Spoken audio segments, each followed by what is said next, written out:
அனைத்து ஓட்டுநர் நடத்துனர் அனைவருக்கும் வணக்கம். இப்போ பார்த்தீங்கன்னா நம்ம ஒண்டிப்புதூர்லேருந்து வடவழிக்கு இந்த அம்மா பஸ்ஸில் வந்துட்டு இருந்தாங்க. அப்போ பார்த்தீங்கன்னா எதிர்பாராதமாக முன்னாடி டூ வீலருக்கான பிரேக் அடித்தனால நம்மளும் பிரேக் அடிக்க வேண்டியதாகிடுச்சு. பிரேக் அடிச்சனா இந்த அம்மா கம்பியில் ஸ்லிப் ஆகி கம்பியில் பட்டுருச்சு. அதனால இந்த அம்மா என்னை ஆஸ்பத்திரி கூட்டிகிட்டு போங்க அப்படின்னு சொல்லி அடம் பிடிச்சாங்க. சரிம்மா நாங்கள் ஆஸ்பத்திரி கூப்பிட்டு போகிறோம் சொல்லியாச்சு. சொன்னதுக்கப்புறம் என்னை ப்ரைவேட் ஆஸ்பத்திரி தான் நீங்கள் கூட்டிகிட்டு போகணும்னு சொல்லி நம்மக்கிட்ட வடவழி வரை இந்த அம்மா சண்டை கட்டிகிட்டே வந்துச்சு. சரின்னு சொல்லி நாங்கள் கூட்டிகிட்டு போகிறோன்னு சொல்லி இந்த அம்மா வரல. வடவழியில் இறங்கும்போது டிரைவர் ஜோப்பில் வச்சுருந்த மொபைலை டக்குன்னு எடுத்துகிட்டு குதிச்சிருச்சு. நாங்கள் டக்குன்னு பிடிச்சி மொபைலை வாங்கிட்டோம். இப்போ அடுத்த நாள் காலையில் வந்து எனக்கு 1000 ரூபா பணம் கொடுத்தா தான் நான் போவேன் அப்படின்னு சொல்லி பஸ்ஸு முன்னாடி உட்காந்து தகராறு பண்ணுது.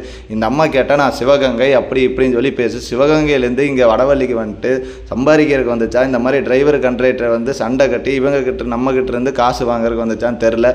ஸோ அனைத்து ஓட்டுநர் நடத்துனரும் இந்த பஸ்ஸில் ஏறும்போது இந்த அம்மாவை பார்த்துக்கங்க, கொஞ்சம் சேஃபாக இருங்க. இந்த மாதிரி ஏறிட்டு நம்மக்கிட்ட காசு பிடுங்கிறதுக்கு நிறைய பேர் இருக்கிறாங்க. ஸோ பார்த்து இருங்க.